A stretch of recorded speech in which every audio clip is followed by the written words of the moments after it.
Thank you for inviting me across the other ocean. I know it's been a rough couple of weeks. Good afternoon, ladies and gentlemen, and esteemed colleagues and friends. And thank you, President Von Vicenzi, for this wonderful invitation to speak. This year marks the 25th anniversary of the Internet Society, who have been advocating for an open, secure, and trusted Internet that benefits everyone everywhere.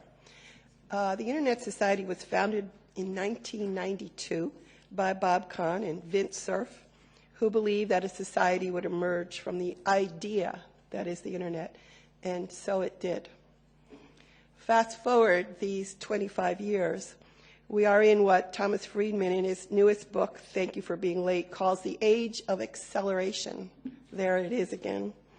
He posits that the three largest forces on our planet, technology, globalization, and climate change, are all accelerating at once. And as a result, as you all have recognized here, many aspects of our societies, workplaces, and geopolitics are being reshaped and need to be reimagined.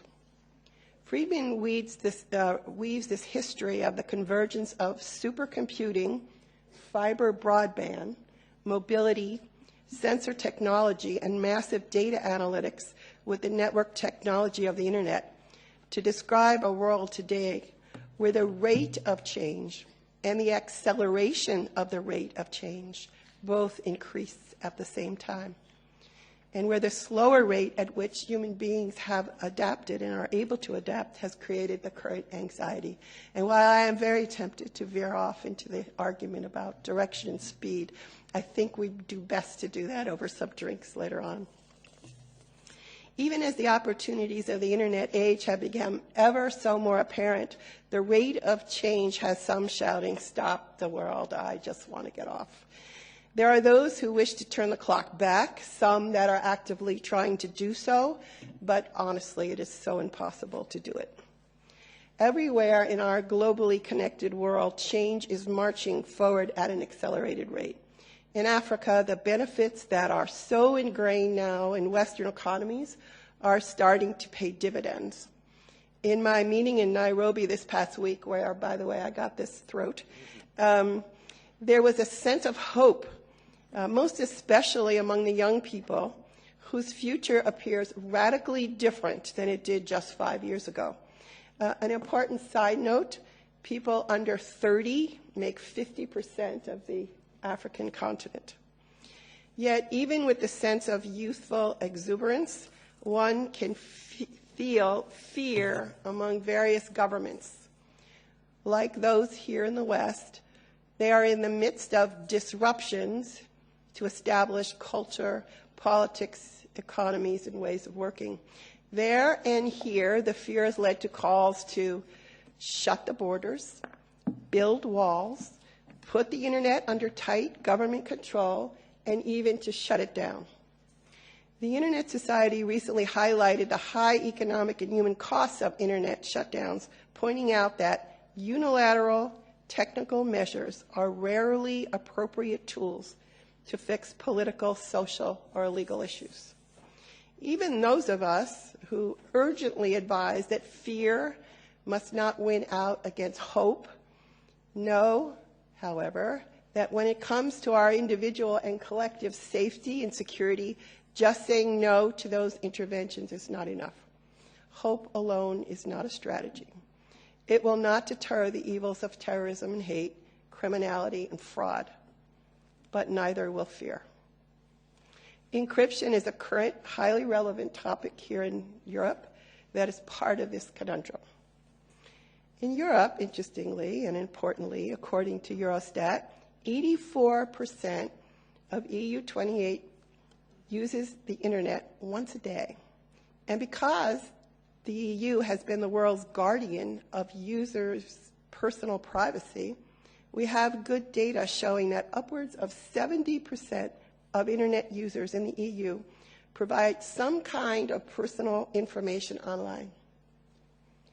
Given the focus on user privacy by the EU, it is perhaps not a coincidence that, according to Cisco, Western Europe followed by Central and then Eastern Europe, lead all other regions in the number of secure internet servers that conduct encrypted transactions over the internet.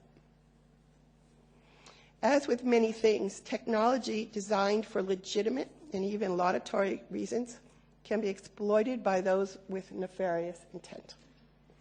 Thus, we hear what sounds like a logical call to do away with these safe places for terrorists. But it's quite evident that encrypted technologies protect the civil freedoms of many. Indeed, over 2/3 of traffic on fixed access networks in Europe are already encrypted. I have some deep empathy for politicians who are facing hard, urgent problems, but who don't have the proper tools to deal with them. The encryption quandary is like so many others in our changed world. We have embraced positive change, but we're not prepared for the inevitable negative side effects of that change. Our toolbox has not been updated, so we reach for solutions we know. Shut it down, build in locks that break, regulate it. But in our new changed world, and I find myself violently agreeing with Vice President Timmermans, we need new tools. And how do we address this solutions gap? Again, as others have said in this room, we start by recognizing our fundamental values.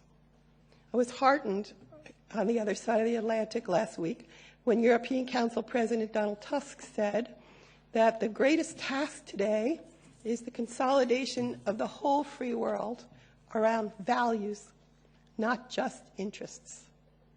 Values and principles first. Of course, he is right. You are right.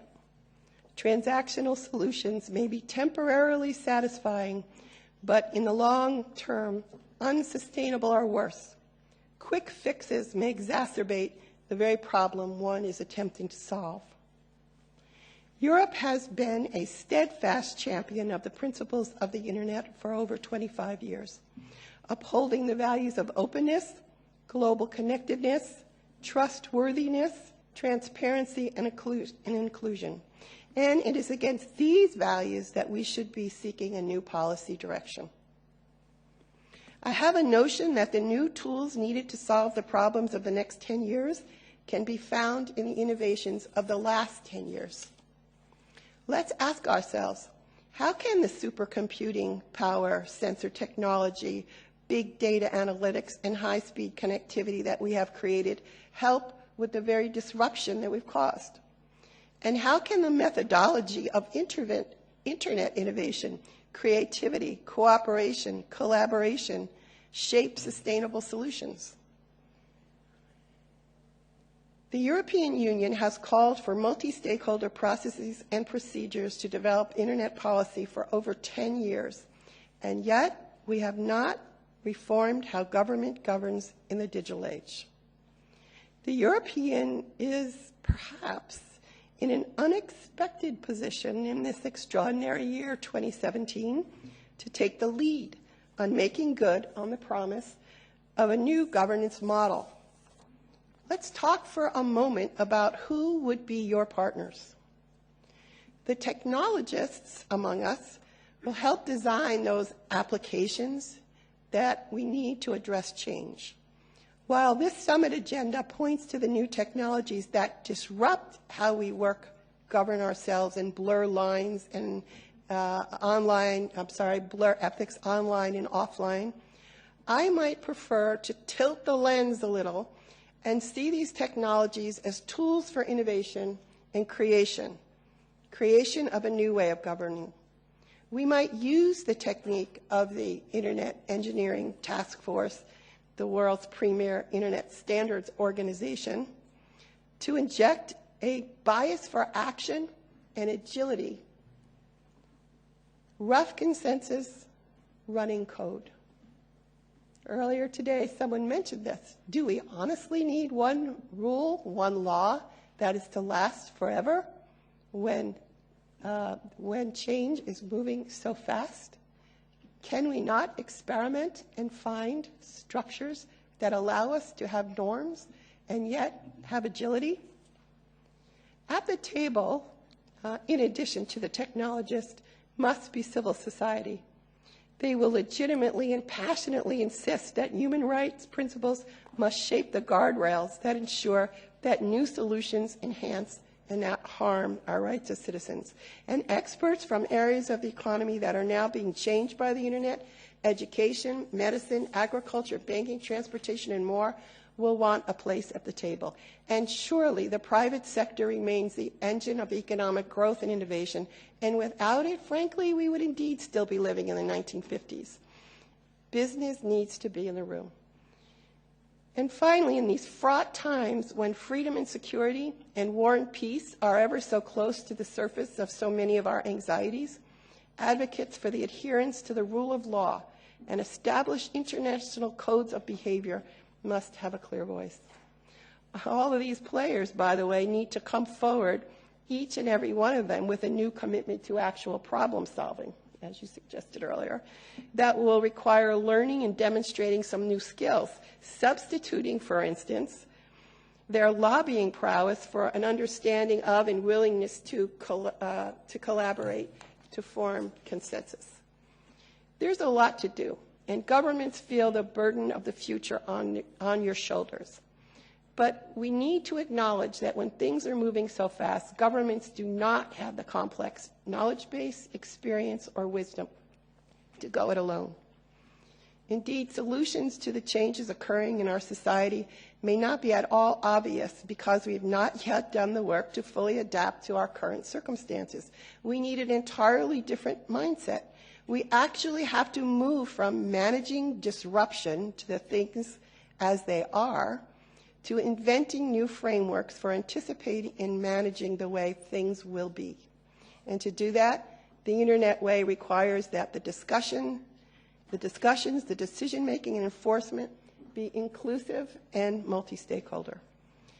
As the working sessions progress over the day and tomorrow, I hope the conversations can quickly move from our anxious lament that disruption and chaos is our destiny to an exploration of how to use the tools of the digital age to reboot the relationship between governing and the governed. We must do so if we are to reap the benefits of the greatest technological advances in history for all the people of the earth. Thank you.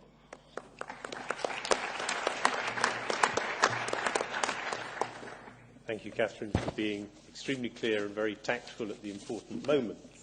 I next pass the floor to Mr. Marco Markula to speak for the regions, since he's the President of the Committee of the Regions. Marco.